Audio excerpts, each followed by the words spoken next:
ধার জিনিসটাকে আমি কিন্তু অসম্ভব ভয় পাই। এখনো ভয় পাই। কারণ আমার মনে হয় যদি ধার না শোধ করতে পারি, ধরুন বন্ধু-বান্ধবদের থেকে ধার নিলাম, হ্যাঁ? তখন যদি শোধ না করতে পারি, বন্ধুত্ব চটে যাবে, তাদের এভয়েড করব বা সামথিং। আর একটা হিন্দুর ছেলে, হ্যাঁ? যদি মানে ধর্ম সংস্কারও থাকে, যদি সত্যি হয় আমি জানি না যে আমি যদি ধার শোধ করতে না পারি ফুটে যাই, তাহলে আমাকে ধার শোধ করার জন্য আমার জন্ম নিয়ে আবার শোধ করতে হবে। হ্যাঁ? সে আরেক জ্বালা। বা যাই হোক, ওই গল্পগুলো কোনটা সত্যি কোনটা মিথ্যে না, আমার ধার জিনিসটা খুব ভয় লাগতো। মানে লাগেও, এখনো লাগে। কিন্তু ধার সম্পর্কে আমার ভয়টা একটু কমেছিল বা কমেছে, যে কারণে আমি করে খেতে পারছি এখনো। সেটা হচ্ছে ওই ম্যানেজমেন্ট পড়তে গিয়ে। তখন আমি জানলাম আরকি যে ধার অ্যাকচুয়ালি ২ রকমের।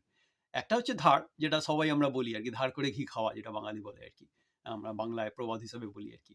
মানে আমি ধার করে এই যে বেড়াতে যাচ্ছি, ধার করে বেড়াতে যাচ্ছি, আমি জানি এর 10% বা 20% আমি কভার করতে পারবো। 80% আমাকে আস্তে, আস্তে শোধ করতে হবে। নেক্সট 1 ইয়ার বা সামথিং মোর দ্যান 1 ইয়ার। এই ধারটা আমি জানি। এটা আমাকে ভীষণ টেনশনে লাগে। আরেকটা ধার আমি যেটা করি সেটা হচ্ছে, ধরুন আমার ক্যাশ আউট ফাইন্যান্স করছি। বাড়িটাকে ৫ বছর ধরে আমি বাড়ির ধার মিটিয়েছি, লোন মিটিয়েছি। এবার বাড়িটাকে আবার দামটাও বেড়েছে। আবার বাড়িটাকে একটা অন্য ব্যাংকে দিয়ে 75% নিয়ে যে ডিফারেন্সটা হলো, সে আগের ব্যাংকের ধারটা মিটিয়ে দিল। আর ওইটাই যে ক্যাপিটালটা হলো, সেই ক্যাপিটালটা দিয়ে আমি আরেকটা আবার, হ্যাঁ, রেন্টাল হাউসে ডাউন পেমেন্ট করে বাড়িটা কেনার চেষ্টা করছি। এই যে ধারটা, এটা হচ্ছে ক্যাপিটালাইজড। ক্যাপিটালাইজড মানে এই ধারটাকে আপনি অন্য একটা ফর্মে ট্রান্সফার করে দিচ্ছেন। মানে আমি যখন $10,000 ধার করছি, যে আমার ইমার্জেন্সি ফান্ড হিসাবে, সেই $10,000 কিন্তু আমি রেখে দিচ্ছি as $10,000 in my savings account. ওটাকে আমি টাচ করব না। আর আমি যে গুণগারটা দিচ্ছি, এই যে কোম্পানিগুলোকে পার্সোনাল লোনের যে গুণগারটা দিচ্ছি, ইন্টারেস্টটা দিচ্ছি, ওটা হচ্ছে আমার মেন্টাল পিসের জন্য। যে আমাকে আমি ৫ বছর ধরে প্রতি মাসে একটু, একটু করে দিলে আমার একটা হয়ে যাবে, একটা ধার। কিন্তু ওই টাকাটা আমি হাত দেব না। এই ক্যাপিটালাইজড ধারের জন্য কিন্তু ভীষণ ডিসিপ্লিন লাগে। হ্যাঁ? And it's a good depth. মানে গুড ডেপ্ট বলে যদি কিছু থাকে, এটা হচ্ছে গুড ডেপ্ট। আমার বন্ধু-বান্ধব যারা আছে, হ্যাঁ? তারা একটু বাড়ি-ফাড়ি আছে, তারপরে একটু বড় বাড়ি চাই, বাচ্চা-কাচ্চা হয়েছে, একটু বড় বাড়ি চাই, বিক্রি করবে। না, না, বাড়িটা বিক্রি করবি কেন গাধা? তুই বাড়িটাকে এক কাজ কর, তুই বাড়িটাকে ভাড়া দে। বলে, না, ভাড়াটে তো বাড়ি নষ্ট করে দেয়। ভাড়াটে বাড়ি নষ্ট করে দেবে, কিন্তু তোর ভাড়াটে তো এটা স্টকস নয় যে নিয়ে পালিয়ে যাবে বাড়িটা। হ্যাঁ? তুই যদি ৫ বছর ভাড়া দিস, হ্যাঁ? তো ওই ১ বছরের ভাড়াটা হয়তো আবার বাড়িটাকে আবার চুনফুন করে রং-ফং করে ঠিক করতে হবে। কিন্তু ৪ বছরের ভাড়াটা তো প্রফিট হলো। আর বাড়ির দামটাও আস্তে, আস্তে বাড়তে থাকবে। হ্যাঁ? ওটা হচ্ছে গুড ডেপ্ট। হ্যাঁ? আর সেরকম হলে ওই বাড়িটা রিফাইন্যান্স করে ওখান থেকে টাকা তুলে সেটা দিয়ে ডাউন পেমেন্ট কর বড় বাড়িটা। তোকে বাড়িটা বিক্রি করতে হবে কেন? তো যদি বাড়িটা ইমিডিয়েট দরকার না লাগে, তাহলে বিক্রি করিস না। কারণ ওদেরকে বোঝানোর চেষ্টা করি আরকি। আমি এমবিএ করতে গিয়ে যেটা শিখেছি, ক্যাপিটালাইজড। তো যারা আরকি মানে ধার করে খেতে অস্বস্তি যাদের হয়, অস্বস্তি হওয়া উচিত। ইনফ্যাক্ট ইভেন ক্যাপিটালাইজ বললেও আমার ভয় লাগে। আমার তো ভয় লাগে ইন দ্য সেন্স, মানে প্রত্যেক মাসে হ্যাঁ, এই দেওয়া, মানে ব্যাংকের ধার-পারগুলো, লোন-টোনগুলো মেটানো। কিন্তু যারা রিস্ক নিতে চান, ফাইন্যান্সিয়াল রিস্ক নিতে চান, তারা কিন্তু ওই ক্যাপিটালাইজড ধার যতক্ষণ নিতে পারছেন, ইটস অলরাইট। কারণ আপনি জানেন ওই পয়সাটা লুকিয়ে আছে। আর যদি ক্ষতিও হয়, খুব ক্ষতি হবে না। একটা বাড়ি বিক্রি করলে সে বাড়িটা মানে একদম মানে ৳১০০ র বাড়ি তো আর ৳১ হয়ে যাবে না। ৳১০০ র বাড়ি যদি খুব খারাপ, যদি একটা মানে রিয়াল এস্টেটে যদি ভীষণ ডাউন টার্ম ও আসে, ২০০৮ এর মতো, বা যদি বাজে সময়ও আসে, তাহলে ওই ৳১০০ র বাড়িটা হয়তো, মানে কথার কথা বলছি, মানে ৳১০০ তো আর বাড়ি হয় না। মানে বলছি ৳১০০ র বাড়িটা হয়তো 100% না, হয়তো সেটা হয়তো অ ৳৭০ হবে, আপনার ৳৩০ লস হবে। কিন্তু একদম পুরো তো উড়েই যাবে না। স্টক খুললে বা অন্য হলে তো আপনার পুরো উড়ে যেতে পারে, রাইট? সেই হিসাবে বলছি আরকি, যারা ক্যাপিটালাইজড আমার মতো, যারা একটু ভীতু গোছের আরকি। ফাইন্যান্স এর ব্যাপারে বেশি ভীতু, একটু ধার-টার করতে একটু ভয়-টয় পান।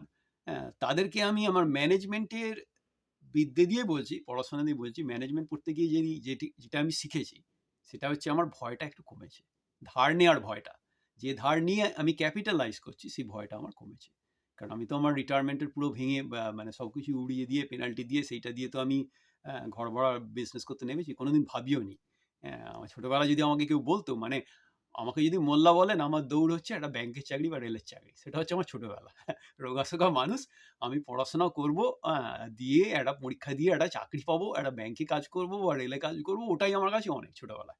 হ্যাঁ? সেখান থেকে এসে ওই ফ্রি এডুকেশন ধরে একটু মানে ঘষে, ঘষে আরকি প্রশান্তবাবুর ফান্ডটা দিয়ে বারবার পড়াশোনা করে প্রশ্ন ঠিক উত্তর লিখে ইউনিভার্সিটি হওয়ার একটা প্ল্যান ছিল। আমি বিশ্বাস করি দিনের শেষে মানুষ চেষ্টা করে আর হয় এক। কিন্তু যেটা হয় সেটাকে আবার করতে থাকলে এক সময় এগিয়ে যাবে। এই যেমন বুড়ো বয়সে আমি কম্পিউটারকে খুব ভয় পাই। হঠাৎ করে আমাদের একটা সুযোগ এসছে যে আরকানসাতে থাকি আমি, রুরাল আরকানসা। আরকানসা তো খুব গরিব স্টেট। তো আরকানসা ওই গুগল কোম্পানির সঙ্গে একটা সাইন করেছে, MOU আরকি, মেমোরেন্ডাম অফ আন্ডারস্ট্যান্ডিং যেটা। তার মানে আরকানসা যেহেতু আমরা স্টেট ট্যাক্স দিই, কারণ আরকানসা তো আমার বাড়ির জন্য ট্যাক্স দিতে হয়। তাহলে বাই ডিফল্ট হয়ে গেছে কি আরকানসা যারা রেসিডেন্ট তারা ওই গ্রো উইথ গুগল এর 8 টা সার্টিফিকেশন করতে পারবে বিনা পয়সায়, কোনো টিউশন দিতে হবে না। আরকানসা চেম্বার অফ কমার্সের থ্রু দিয়ে ভ্যালিডেট করে ওখান থেকে রেজিস্টার করে দেবে। তো আমি করলাম। আমি করবো কিনা জানি না, আমার বউ খবর আনলো, কিন্তু ও কুড়ে করবে না। ও লাইব্রেরিয়ান বলেছে। তো আমি অলরেডি গিয়ে রেজিস্টার করে বসে আছি। গিয়ে আবিষ্কার করলাম যে ওখানে 8 খানা সার্টিফিকেশন আছে। আর এক খানা সার্টিফিকেশন হচ্ছে 6 মাস করে লাগে। মানে কেউ যদি কারো হাতে যদি 4 বছর সময় থাকে, সে মানে কিন্তু গুগলের থ্রু দিয়ে আর কি ভালো মানে 8 খানা সার্টিফিকেশন করে ফেলতে পারবে বিনা পয়সায়। 1 পয়সা টিউশন দিতে হবে না। কারণ ওটা ওই আমাদের স্টেটের সঙ্গে আন্ডারস্ট্যান্ডিং আছে। যারা স্টেটের রেসিডেন্ট, যারা এই আরকানসাস স্টেটে থাকে, তাদের জন্য ওটা ফ্রি। আর শুধু তাই নয়, ওটা দিয়ে একটা ইউরোপের একটা, ইউকের একটা, লন্ডনের একটা ইউনিভার্সিটি এই কোর্সগুলো ব্যবহার করে MBA পাওয়া যাবে। আর আমেরিকার 2টো ইউনিভার্সিটিতে এখনো পর্যন্ত ওই কোর্সগুলো ব্যবহার করে MBA অনেকটা কোর্স ওয়ার্ক হয়ে যাবে। আমার অলরেডি MBA করা আছে, কাজে লাগবে না। তো আমি মনে মনে ভাবছি যে উমা, তুই তো কম্পিউটারকে খুব ভয় পাস, হয়তো ভগবান বদলে এই সুযোগটা দিয়েছে তোর জন্য। হু নোস। আমি ধারকে আমি যেমন ছোটবেলা থেকে খুব ভয় পাই, খুব ভয় পাই। হ্যাঁ, মানে ধার কত কমিয়ে রাখা যায়। অথচ এখন আমি ওই ক্যাপিটালাইজড যেটা ধার, সেটা নিয়ে আমি করে খাচ্ছি। কারণ সেই গল্প বলবো, মানে 10%, $100 10% $10, সেটা দিয়ে আমি ম্যাকডোনাল্ডে একটা এখন এই মুহূর্তে খাবারও $10 বেশি হয়ে গেছে, একটা ভালো মানে স্যান্ডউইচ বলুন, আলু ভাজা বলুন। কিন্তু $1000 10%, সেটা যদি $100, সেটা দিয়ে আমি অ্যাটলিস্ট মানে আমার সপ্তাহের গ্রসারির অর্ধেকটা তো হয়ে যাবে। ওইটা ভাবতে হবে যে পার্সেন্ট দিয়ে সবসময় হয় না, একটা টোটাল ব্যাপার আছে। তো ওইটা আমি এখনো নিজের মাথায় করি আর কি, মানে একদম খুব যদি উমা তুই না ছড়াস, এই ক্যাপিটালাইজড ধার যদি ক্যাপিটালাইজ করতে পারিস, ইটস অল রাইট। কারণ তোর পয়সাটায়, মানে সায়েন্সে যেটা বলে এনার্জির নিত্যতা সূত্র, মানে এক ফর্মের এনার্জিটা আর এক ফর্মে আছে। মানে আমি দুটো হাত ঘষছি, হাত দুটো গরম হচ্ছে, মেকানিক্যাল এনার্জি হিট এনার্জিতে ট্রান্সফার হচ্ছে, যে কারণে হাতটা গরম হচ্ছে। সেই রকম আর কি। আমি ওই ব্যাংক থেকে $10,000 ধার নিচ্ছি আমার ইমার্জেন্সি ফান্ডিং হিসাবে, সেটা আমি $10,000 ধরে রেখেছি, সেটা আমি 5 বছর ধরে মেন্টাল পিস কিনছি। বা আমার বাড়িটাকে আমি 5 বছর যেহেতু আমি পেমেন্ট করেছি, এখন আবার বাড়িটার দামও বেড়ে গেছে, নিউ অ্যাপ্রাইজাল, কিছু ইমপ্রুভও করেছি টুকটুক করে, তখন এই বাড়িটাকে আবার অন্য একটা ব্যাংকে দিয়ে আগের ব্যাংকের ধারটা মিশিয়ে যে মাঝে যে 75% করা যায়, ক্যাশ আউট ফাইন্যান্স, ওই যে টাকাটা, ওইটা দিয়ে আমি আবার নতুন 2-1টা হয়তো ছোট আর কি পুরানো ভাড়া বাড়ি ডাউন পেমেন্ট করে ছোট ব্যাংকের থেকে আবার লোন নেওয়ার চেষ্টা করছি।